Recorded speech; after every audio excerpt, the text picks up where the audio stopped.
The morning sun barely peeked through the gray clouds as 8-year-old Billy walked slowly down the dusty main street, his small hand held tight to his 4-year-old sister Lucy's fingers. Both children looked thin and tired. Their clothes were old and torn, with holes that let the cold wind blow right through.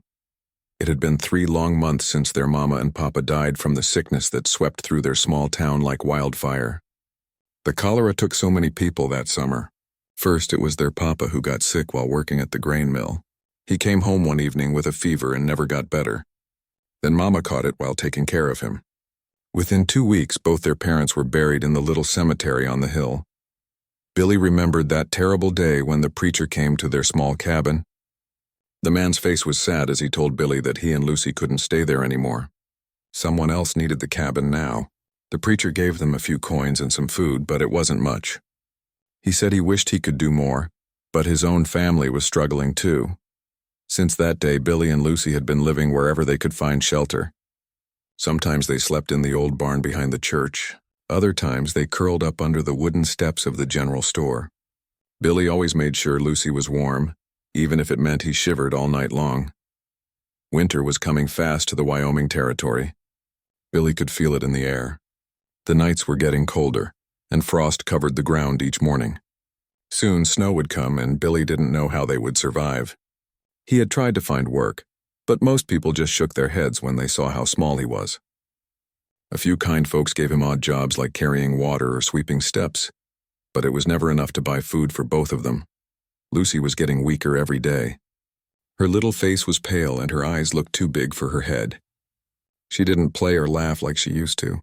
Most days she just held onto Billy's hand and followed him around town without saying much. It broke Billy's heart to see her like this. He remembered when she used to run around their cabin, chasing their old cat and giggling at everything. Now she could barely walk for very long without getting tired.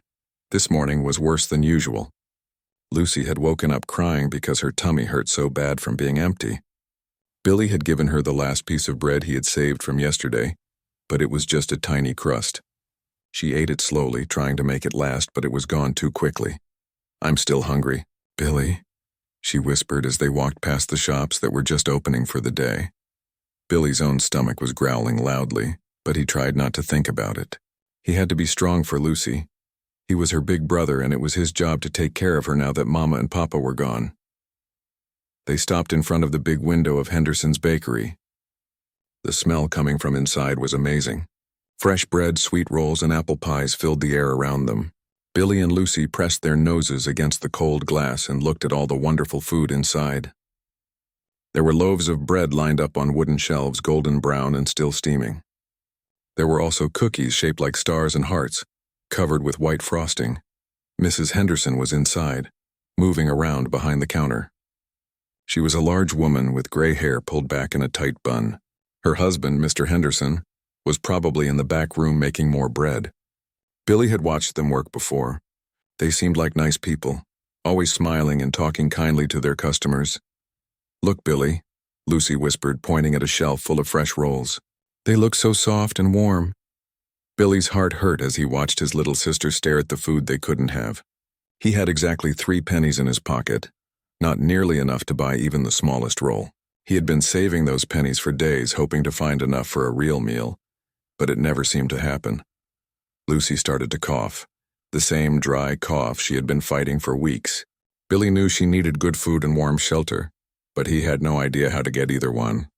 He had knocked on every door in town asking for work, but most people just felt sorry for them and offered a kind word. Kind words didn't fill empty stomachs. As they stood there watching, a well-dressed woman walked into the bakery. She was wearing a thick wool coat and shiny leather boots. Billy watched through the window as she pointed to different items, and Mrs. Henderson wrapped them up in brown paper. The woman bought 3 whole loaves of bread, a dozen rolls, and a big apple pie. She paid with silver coins like it was nothing at all.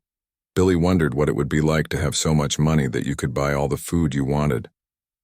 He imagined walking into the bakery and telling Mrs. Henderson to wrap up bread and rolls for him and Lucy. He pictured Lucy's face lighting up when she saw all that food. She would probably clap her hands and smile the way she used to do. But those were just dreams. The reality was that they had 3 pennies and no way to get more. Billy was running out of ideas. He had thought about leaving town and trying to find relatives somewhere, but he didn't know where to go. Mama had mentioned having a sister who lived far away, but she never said where. Even if Billy knew he couldn't take Lucy on such a long journey when she was already so weak. Lucy tugged on Billy's sleeve. "My tummy hurts really bad," she said in a small voice. Billy looked down at his little sister. Her face was even paler than before, and she was swaying a little bit like she might fall over. He had to do something. He couldn't just stand there and watch her get sicker and sicker. "Wait right here, Lucy," he told her. "Don't move from this spot, okay?" She nodded and leaned against the building for support. Billy took a deep breath and walked toward the bakery door. His heart was beating so fast he could hear it in his ears. He didn't have a plan exactly. He just knew that his sister needed food and this was the only place to get it. The little bell above the door rang as Billy stepped inside. The warm air hit his face and the smell of fresh bread was even stronger here. His mouth started watering immediately. Mrs. Henderson was behind the counter, wiping her hands on her apron. She looked up when she heard the bell. "Good morning, dear," she said with a smile. "What can I do for you today?" Billy's throat felt dry. He looked around the shop trying to think of what to say. There were so many different kinds of bread and pastries. On the shelf closest to him there was a row of small loaves that looked perfect for sharing. They were golden brown and had a crispy crust that made his stomach growl just looking at them. I was wondering if you might have any work I could do," Billy said finally. "I'm really good at sweeping and carrying things." Mrs. Henderson's face softened. "Oh, sweetie, I wish I could help, but my husband and I do all the work ourselves. We don't really need any help right now." Billy nodded, trying not to look as disappointed as he felt. He started to turn toward the door, but then he stopped. Through the window, he could see Lucy still leaning against the building. She looked so small and fragile standing there. As he watched, she slid down the wall a little bit like her legs couldn't hold her up anymore. Something inside Billy snapped. He couldn't leave without food for his sister. He just couldn't. While Mrs. Henderson was busy counting coins at the cash register, Billy looked around quickly.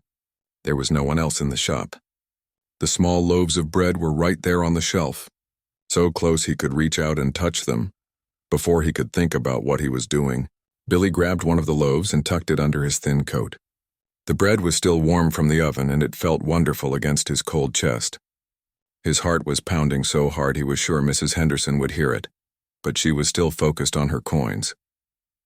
Billy started walking toward the door, trying to move normally. Just a few more steps and he would be outside. He could give the bread to Lucy and they could find somewhere safe to eat it. Maybe it would make her feel better. Maybe it would give her enough strength to keep going for another day or two. But then disaster struck. Billy's hands were shaking so badly from fear and hunger that he couldn't hold the bread steady. As he reached for the door handle, the warm loaf slipped out from under his coat and hit the wooden floor with a loud thud. Mrs. Henderson's head snapped up immediately. Her eyes went wide when she saw the bread on the floor and Billy standing there looking guilty and terrified. "What in the world?" she gasped. "Did you just steal that bread?" Billy's face turned bright red. He wanted to run, but his feet felt like they were stuck to the floor. I'm sorry," he stammered. "My sister is really sick and hungry, and I didn't know what else to do." Mrs. Henderson came around the counter, her face a mixture of shock and anger. "Young man, you can't just take things that don't belong to you. This is stealing." "Please," Billy begged, tears starting to run down his cheeks. "She hasn't eaten anything real in 3 days. I'll pay you back somehow, I promise. I'll work for free, I'll do anything." But Mrs. Henderson was already reaching for the door. "Sheriff! Sheriff Williams," she called out loudly. "I need you over here right away." Billy's heart sank into his stomach. He had heard stories about what happened to people who stole things. Even kids could get in big trouble with the law. He thought about trying to run, but Lucy was still outside and he couldn't leave her alone. Within minutes, Sheriff Williams came walking quickly down the street. He was a tall man with a thick mustache and a serious expression. His heavy boot? The courthouse was the biggest building in town, made of red brick with tall white columns that reached up to the sky. Billy had walked past it many times before, but he never imagined he would be inside facing a judge. His legs felt weak as Sheriff Williams led him up the stone steps and through the heavy wooden doors. Inside, the courthouse was dark and serious. The walls were covered with portraits of stern-looking men in black robes. The floors were made of polished wood that creaked under their feet. Billy could smell the scent of old books and furniture polish. Everything about this place made him feel small and scared. "Judge Crawford will see you in about an hour," Sheriff Williams told Billy as they sat down on a hard wooden bench in the hallway. "He's finishing up with another case right now." Billy could hear voices coming from behind the big doors of the courtroom. Sometimes the voices got loud, and sometimes he heard the judge's gavel hitting his desk with a sharp bang. Each sound made Billy jump a little bit. He wondered what kind of punishment he would get. Would they put him in jail? Would they send him far away from Lucy? While they waited, Billy kept thinking about his little sister. Through the courthouse window, he could see Mrs. Henderson talking to Lucy outside the bakery.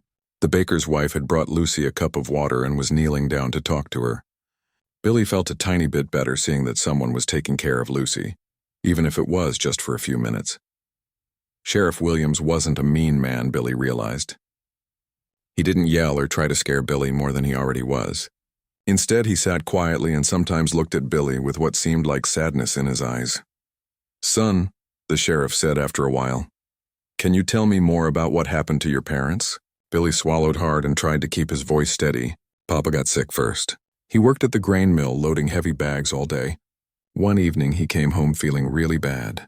He had a fever and couldn't keep any food down. Mama tried to take care of him, giving him water and cool cloths for his head." The sheriff nodded, encouraging Billy to continue. "But then Mama got sick too. The doctor came to see them, but he said there wasn't much he could do. The sickness was everywhere in town that summer. People were dying every day." Billy's voice got quieter. "Papa died first on a Tuesday morning. Mama held on for 5 more days, but then she was gone too. That must have been very hard for you," Sheriff Williams said gently. "The worst part was telling Lucy," Billy continued. "She was so little she didn't really understand why Mama and Papa weren't waking up anymore. She kept asking when they were coming back home." Billy remembered that terrible week after the funeral. Neighbors had brought some food and offered kind words, but everyone was dealing with their own problems. The sickness had hit almost every family in town. People who might have helped were either sick themselves or taking care of their own sick relatives. The preacher had tried to find somewhere for Billy and Lucy to stay, but there just wasn't room anywhere. The orphanage in the next town was already full of children whose parents had died from the cholera. Even families who wanted to help were struggling to feed their own children. "We tried to stay in our cabin for a while," Billy explained, "but the landlord said we had to leave because we couldn't pay the rent. Mama and Papa didn't have any money saved up. Everything they earned went to buying food and paying for the cabin." Sheriff Williams shook his head sadly. He had seen this same story too many times that year. The cholera outbreak had left dozens of children without parents or homes. The town was doing its best to help, but resources were limited. After what felt like hours, the courtroom doors finally opened.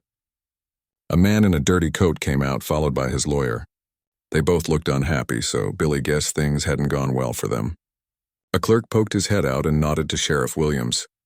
"Judge Crawford will see you now," the sheriff told Billy. They walked into the courtroom together. It was even more impressive than Billy had imagined. The ceiling was very high with big windows that let in streams of sunlight. At the front of the room sat Judge William Crawford behind a massive wooden desk that looked like it weighed more than a horse. The judge was older, with gray hair and deep lines around his eyes that spoke of years of making difficult decisions. Judge Crawford had been serving this territory for 15 years. He had seen every kind of case imaginable, from cattle rustling to claim jumping to murder. But cases involving children always affected him the most. He had children of his own, and he couldn't imagine what it would be like for them to face the world alone. "Approach the bench," Judge Crawford said in a deep, serious voice. Billy walked forward on shaking legs. The judge looked down at him from his high chair, studying Billy's thin face and ragged clothes. The boy was clearly malnourished and exhausted. His eyes held a sadness that no 8-year-old should ever have to carry. "Young man, you've been accused of stealing bread from Henderson's bakery. How do you answer to this charge?" Billy's voice was barely a whisper. "Guilty, sir. I did take the bread. And why did you take something that didn't belong to you?" Billy looked up at the judge, trying to be brave. "My sister Lucy is only 4 years old and she's been sick from not having enough food. I tried to find work, but nobody needs help from someone as small as me." I know stealing is wrong, but I didn't know what else to do. She was getting weaker every day. Judge Crawford had already heard the basic story from Sheriff Williams, but hearing it directly from the boy made it even more heartbreaking. He could see the genuine love and desperation in Billy's eyes. This wasn't a case of a bad child making poor choices. This was a case of a young boy trying to save his sister's life in the only way he could think of. The judge called Mrs. Henderson to come forward and tell her side of the story. She explained what had happened in the bakery, but as she talked, her voice got softer. Seeing Billy standing there so small and scared was making her feel bad about the whole situation. "Your Honor," Mrs. Henderson said, "I want you to know that I've seen these children around town for months now. They're always polite and never cause trouble. I think the boy was just desperate." Judge Crawford nodded and asked a few more questions. Then he asked Sheriff Williams to bring Lucy into the courtroom. Billy's heart jumped when he saw his little sister walk through the doors. She looked even smaller in the big courtroom, and she was clearly confused and frightened by all the serious faces staring at her. Lucy ran to Billy and hugged his legs tightly. "I was scared you weren't coming back," she whispered. The judge watched this reunion with a heavy heart. He could see the bond between these two children, and he knew that whatever decision he made would affect both of their lives forever. By now, word had spread through the town about what was happening at the courthouse. People started gathering outside, and some even came into the courtroom to watch. There was the school teacher, Miss Peterson, who had always been kind to children. There was Mr. Johnson from the general store, and Mrs. Cooper, who ran the boarding house. Even Dr. Miller, who had tried to save Billy and Lucy's parents, was there. The townspeople were divided in their opinions. Some felt that the law was the law, and Billy needed to face consequences for stealing regardless of his reasons. They worried that if they let one child get away with theft, it would encourage others to break the law too. But others felt deep sympathy for the orphaned children. They had all seen Billy and Lucy struggling to survive on their own. Many people felt guilty that they hadn't done more to help before things got this desperate. Miss Peterson stood up from her seat. "Your Honor, may I say something?" Judge Crawford nodded. "You may speak, Miss Peterson. I've watched these children for months now. Billy always made sure Lucy was safe and fed before himself. He's shown more responsibility and courage than many adults I know. If there had been more support available, this never would have happened." Dr. Miller also asked to speak. "Judge Crawford, I examined both children after their parents died. They were already showing signs of malnutrition then. I tried to find placement for them, but every family was dealing with their own losses from the epidemic." The judge listened carefully to everyone who wanted to speak. He asked Billy more questions about where they had been sleeping and how they had been getting food. With each answer, the full picture of their desperate situation became clearer. But Judge Crawford also had to think about the law and what was right for the community. If he let Billy go without any consequences, what message would that send? Would it encourage other desperate people to steal? How could he balance justice with mercy? The judge called for a recess so he could think about his decision. Billy and Lucy were taken to a small room to wait. Lucy was getting tired and hungry again, so Mrs. Henderson, who had been feeling more and more sorry about the whole situation, brought them some milk and cookies. "I'm sorry this happened," she told Billy quietly. "I was just so surprised when I saw you take the bread. I didn't think before I called for the sheriff." Billy looked up at her with tired eyes. "I understand, ma'am. I know I did wrong. I just couldn't watch Lucy get any sicker." Mrs. Henderson's eyes filled with tears as she looked at the two children sharing the cookies. Lucy was eating very slowly, making each bite last as long as possible. It was clear she wasn't used to having enough food. The morning of the auction arrived with a bitter wind that cut through Billy's thin clothes like a knife. He had barely slept in the jail cell, spending most of the night thinking about Lucy and wondering what kind of person would buy him. Sheriff Williams had been kind enough to bring him a warm breakfast and a clean shirt to wear, but Billy's stomach was too nervous to eat much. "It's time, son," the sheriff said gently as he unlocked the cell door. Billy walked out into the morning light, squinting against the sun. The town square was already busy with people setting up for the weekly market day, but today there was something different in the air. Word had spread quickly about the boy who would be auctioned for stealing bread to feed his sister. Some people supported Judge Crawford's decision, while others thought it was too harsh. A wooden platform had been set up in the center of the square, the same one they used for announcing important news or selling livestock. Billy's heart pounded as he realized that in a few minutes he would be standing up there while people decided if they wanted to buy him. Lucy was nowhere to be seen, which Billy thought was probably for the best. He didn't want her to watch this happen. The preacher had explained to her that Billy was going to work for someone for a while, but at 4 years old she couldn't really understand what that meant. As they walked toward the platform, Billy noticed all the different kinds of people gathering in the square. There were farmers in their work clothes, shop owners in their clean aprons, and even some wealthy-looking folks in fancy coats. They were all there to see if Billy might be useful to them. Mr. Peterson, who owned the lumber mill, was standing near the front of the crowd. He was a hard man with calloused hands and a permanent scowl on his face. Billy had heard stories about how Mr. Peterson worked his employees from dawn to dusk, and how he didn't care much if they got hurt on the job. The mill was dangerous, with big saws and heavy machinery that could easily injure a small boy. Not far from Mr. Peterson stood Mrs. Hartwell, who ran the textile factory at the edge of town. She was a thin woman with sharp eyes that seemed to calculate the value of everything she looked at. Billy knew that children worked in her factory, operating the smaller machines and crawling under the big looms to fix broken threads. The work was hard and the hours were long, but at least it was safer than the lumber mill. There were also several farmers in the crowd, looking for extra help with their crops and livestock. Some of them seemed kind enough, but Billy had heard that farm work was backbreaking, especially during harvest season. A small boy like him would probably be given the hardest and dirtiest jobs. As Billy climbed the steps to the platform, he tried to stand up straight and look strong, even though he was scared and tired. He remembered his papa telling him once that a man should face his troubles with courage, even when everything seemed hopeless. The auctioneer was Mr. Walsh, a large man with a booming voice who usually sold cattle and horses. He looked uncomfortable with the job of selling a child, but he had been asked by the judge to handle the auction, so he would do his duty. "Ladies and gentlemen," Mr. Walsh called out in his loud voice, "we're here today to auction this boy into indentured servitude, as ordered by Judge Crawford. The winning bidder will have his services for a period of 7 years, after which time he will be free to go." Billy looked out at the crowd of faces staring up at him. Some people looked sympathetic, some looked calculating, and others just seemed curious about the unusual auction. He tried to find one friendly face to focus on, but most of the potential buyers were studying him, like they would study a horse they were thinking of purchasing. "The boy's name is Billy," Mr. Walsh continued. "He's 8 years old, in good health despite recent hardships, and he's shown himself to be intelligent and determined. What am I bid for 7 years of his service?" Mr. Peterson raised his hand first.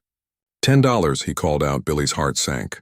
$10 seemed like such a small amount for 7 years of his life, and the thought of working in that dangerous mill with its screaming saws and accident-prone machinery made him feel sick. "I hear $10, Mr. Walsh announced. "Do I hear 15? Mrs. Hartwell raised her hand. $15. Billy wasn't sure if the textile factory would be better or worse than the lumber mill. He had seen the children who worked there. They were always covered in cotton dust and looked tired all the time.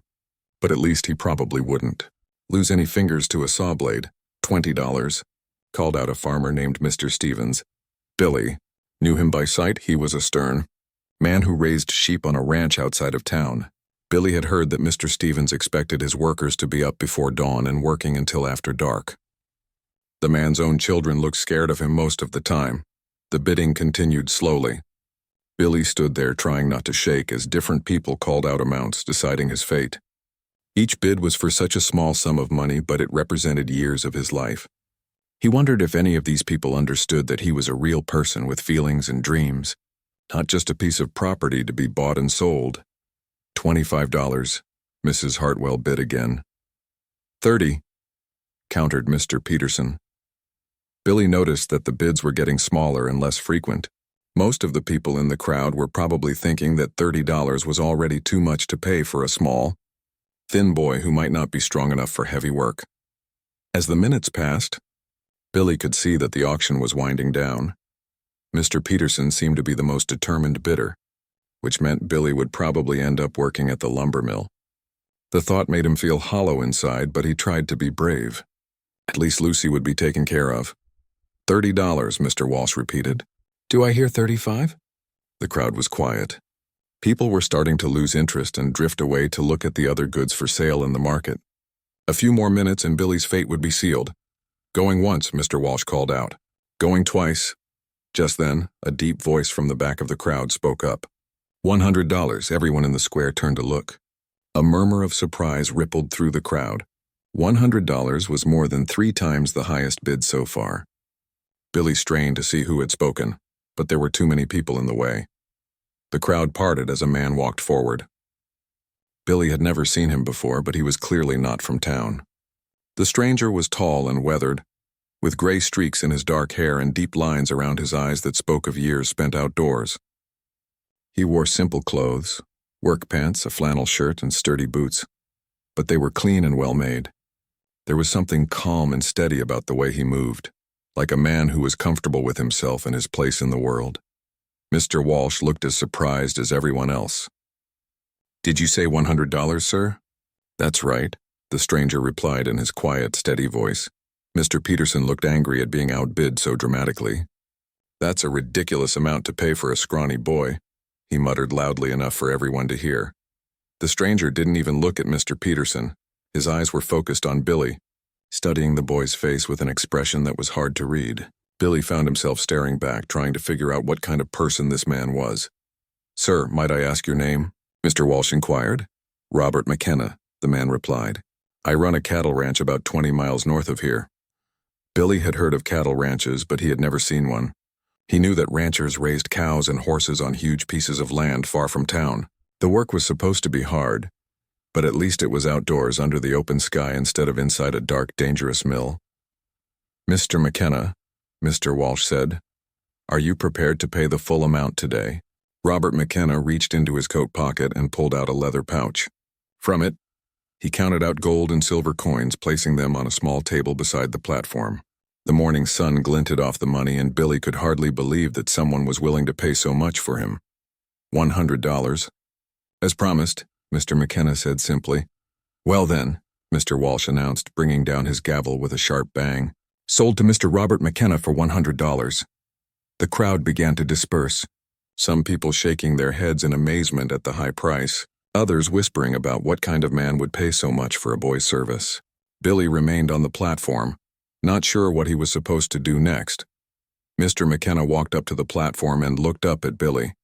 His eyes were a deep brown color, and they seemed kind, though serious.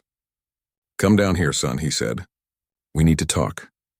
Billy climbed down from the platform on shaky legs. Up close, Mr. McKenna seemed even taller and more imposing, but there was something in his manner that didn't feel threatening. He wasn't smiling, but he wasn't scowling either. He just looked like a man who was used to making important decisions and living with the consequences. "What's your full name, boy?" Mr. McKenna asked. "Billy Thompson, sir," Billy replied, his voice barely above a whisper. "And your sister's name?" "Lucy Thompson. She's 4 years old." Mr. McKenna nodded. "I heard about your situation from people in town. Losing your parents to the cholera, trying to take care of your sister on your own. That takes courage."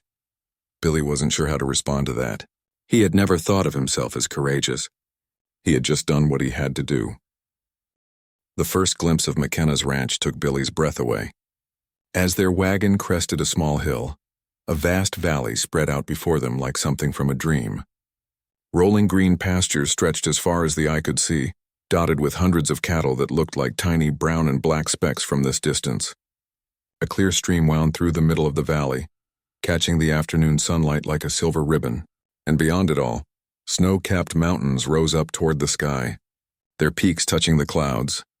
"Welcome to the Double M Ranch," Mr. McKenna said, and Billy could hear a note of pride in his voice. Billy had never imagined that so much land could belong to one person.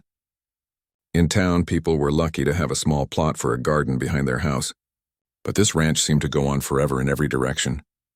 As they rode down into the valley, Billy could see the ranch buildings more clearly. There was a large house made of logs and stone, with a wide porch that wrapped around the front and sides. Smoke was rising from the chimney, making the whole place look warm and welcoming. Near the house stood a huge barn, painted red like the barns Billy had seen in picture books. There were also several smaller buildings that Mr. McKenna explained were used for storing hay, housing chickens, and keeping tools. "The bunkhouse is over there," Mr. McKenna said, pointing to a long, low building near the barn. That's where the ranch hands sleep when we have them. Right now it's just me running the place, so you'll have it to yourself. Billy had expected to sleep in a barn or maybe a corner of the main house, so the idea of having an entire building to himself seemed almost too good to be true. As they pulled up in front of the barn, several dogs came running out to greet them. They were big, friendly-looking animals with thick coats and wagging tails. Billy had always liked dogs, but he and Lucy had never been able to have one because they couldn't afford to feed it. "Those are my working dogs," Mr. McKenna explained as he climbed down from the wagon. "Rex, Scout, and Belle. They help me move the cattle and keep watch over the place. Don't be afraid of them. They're gentle as lambs with people they trust." Billy climbed down from the wagon and tentatively held out his hand to the dogs. Rex, a large black and white dog with intelligent eyes, sniffed Billy's fingers and then gave them a gentle lick. Soon all three dogs were crowding around Billy, their tails wagging as they welcomed him to the ranch. "They like you," Mr. McKenna observed. "That's a good sign. Dogs are usually good judges of character." Mr. McKenna showed Billy around the ranch, explaining how everything worked. The barn was bigger than any building Billy had ever been inside, with stalls for horses on one side and storage for hay and grain on the other. The smell was different from anything Billy was used to, a mixture of hay, leather, and animals that was somehow pleasant and comforting. "We have 12 horses right now," Mr. McKenna said as they walked past the stalls. "Some for riding, some for pulling wagons and plows. Do you know anything about horses?" Billy shook his head. "No, sir. I never had a chance to learn." "Well, you'll learn fast enough. Horses are good teachers if you pay attention to them." They visited the chicken coop next, where dozens of hens were pecking and scratching in the dirt. Billy had seen chickens before, but never this many in one place. Mr. McKenna explained that collecting eggs would be one of Billy's daily chores, along with feeding the chickens and making sure they had fresh water. "The key with chickens," Mr. McKenna said, "is to move slow and steady. They get nervous if you're jumpy or quick with your movements." As they walked around the ranch, Billy noticed that everything was neat and well-maintained. The fences were straight and strong, the buildings were in good repair, and even the dirt paths were free of weeds and debris. It was clear that Mr. McKenna took pride in his property and worked hard to keep it looking good. When they reached the bunkhouse, Billy was amazed by what he found inside. The building was divided into several rooms, each with its own bed, dresser, and small window. The bed in the room Mr. McKenna showed him had clean sheets and a thick woolen blanket. There was even a small wood stove for heat. "This is your room," Mr. McKenna said. "I'll expect you to keep it clean and tidy, but otherwise it's yours to use as you see fit." Billy ran his hand over the soft blanket, hardly believing this was all for him. It was nicer than anywhere he had ever slept, including the cabin he had shared with his parents and Lucy. "The wash basin and privy are out back," Mr. McKenna continued. "We eat our meals in the main house, breakfast at 6, dinner at noon, and supper at 7. You're expected to be on time and ready to work." Billy nodded eagerly. Having regular meals sounded wonderful after months of never knowing when or what he would eat next. That evening, Billy had his first meal at Mr. McKenna's table. The rancher lived alone in the big house, and Billy could tell it had been a long time since there had been anyone else around to talk to. The house was comfortable but sparse, with just the necessary furniture and not much decoration. The meal was simple but delicious. Beef stew with vegetables, fresh bread and milk that was still warm from the cow. Billy tried not to eat too fast, but it was hard to control himself when faced with more food than he had seen in months.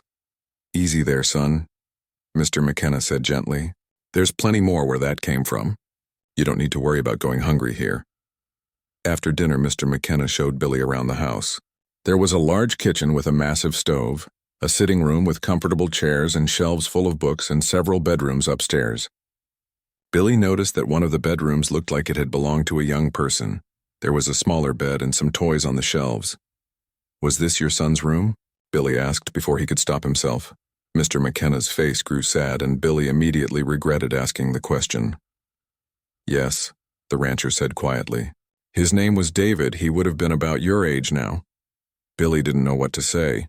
He could tell that talking about his son was painful for Mr. McKenna, but there was something in the man's expression that suggested he needed to talk about it. "What happened to him?" Billy asked gently. Mr. McKenna was quiet for a long moment, staring out the window at the mountains. "Consumption took him 3 years ago. His mother died giving birth to him, so it was just the two of us for most of his life.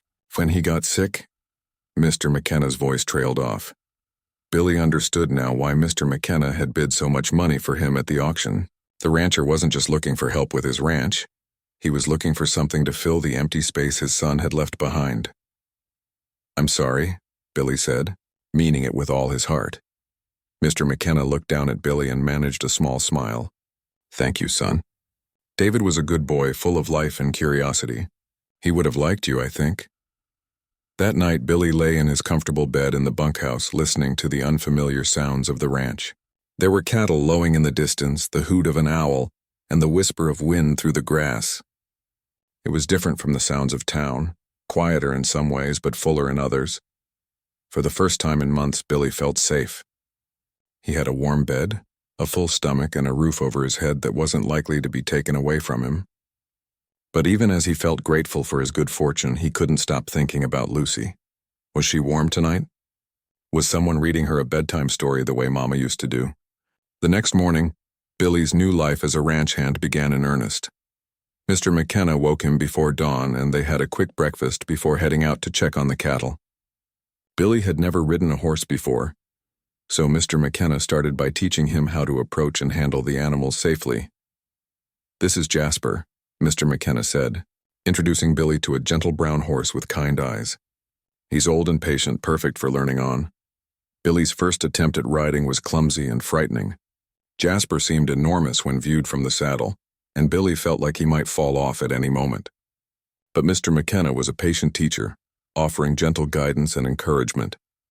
"Don't grip with your hands so tight," Mr. McKenna instructed. "Use your legs to stay balanced and trust the horse to do his job." By the end of the first week, Billy was able to stay on Jasper at a walk and even a slow trot.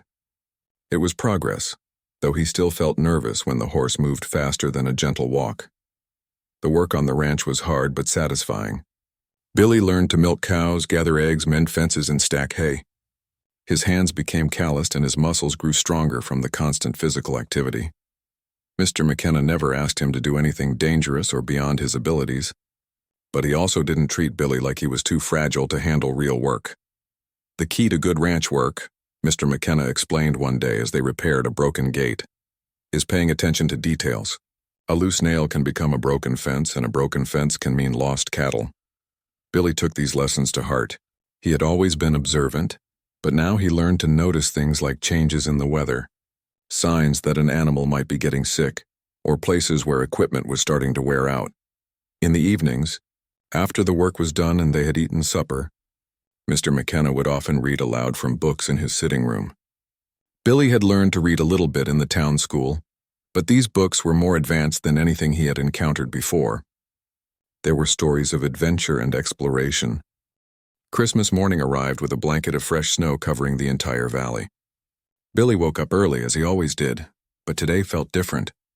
The air seemed to sparkle with possibility, and even the usual ranch chores felt lighter somehow. It had been 8 months since the auction, and Billy had grown stronger and taller under Mr. McKenna's care. His face had filled out, his arms had developed real muscle from the ranch work, and his eyes had lost that haunted look of a child who never knew where his next meal would come from. Mr. McKenna was already up and dressed when Billy came into the kitchen for breakfast. But instead of his usual work clothes, the rancher was wearing his best shirt and a clean pair of pants. His hair was combed more carefully than usual, and he had even trimmed his beard. "Morning, Billy," Mr. McKenna said with a smile that seemed to hold a secret. "How would you feel about taking a trip to town today?" Billy's heart jumped. He hadn't been back to town since the day of the auction, and he had been wondering about Lucy constantly. Mr. McKenna had sent word through travelers that she was doing well with the preacher's family, but Billy longed to see her with his own eyes. "Could we visit Lucy?" Billy asked hopefully. "That's exactly what I had in mind," Mr. McKenna replied, "but first we need to hitch up the wagon. And Billy, put on your good clothes. This is a special day." Billy rushed to get ready, his excitement growing with each passing minute. He had grown so much that his old clothes no longer fit properly, so Mr. McKenna had bought him new ones during a trip to town the previous month.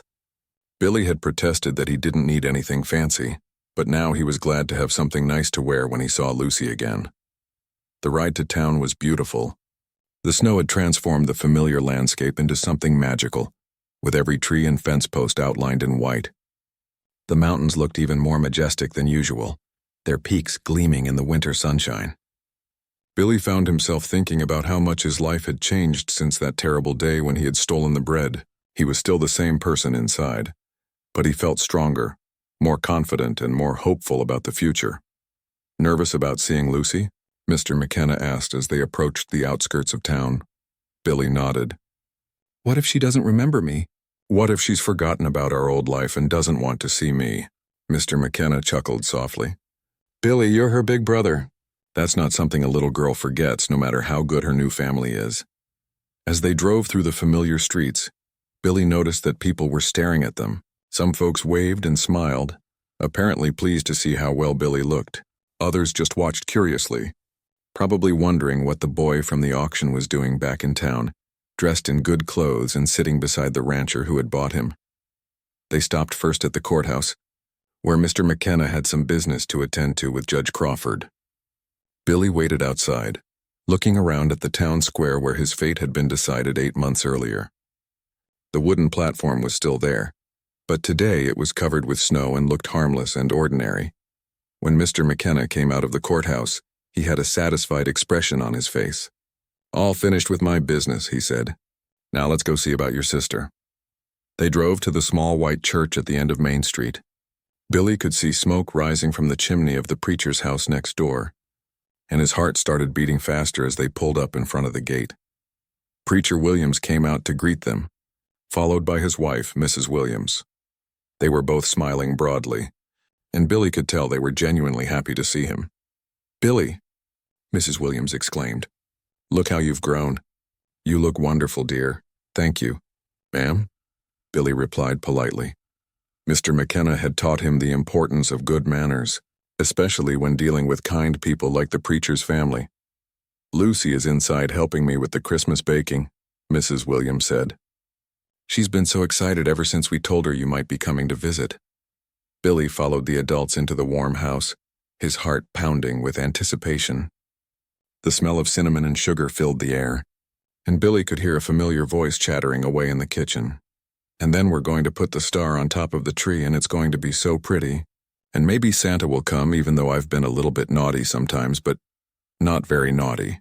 Just regular naughty, like when I forgot to make my bed or when I fed my vegetables to the cat. Billy stopped in the doorway of the kitchen, hardly believing his eyes. The little girl standing on a chair at the kitchen counter looked like Lucy, but she was so much bigger and healthier than the frail child he remembered.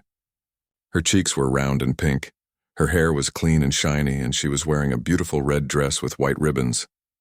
She looked like a completely different child from the pale, thin little girl he had said goodbye to 8 months ago. Lucy turned around when she heard footsteps, and when she saw Billy, her face lit up like the sun coming out from behind clouds. "Billy!" she shrieked, jumping down from the chair and running straight into his arms. Billy caught her in a huge hug, spinning her around the kitchen while she laughed and squealed with delight.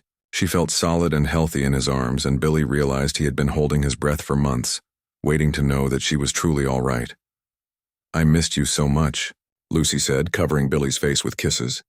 "I told everyone about my big brother who takes care of me.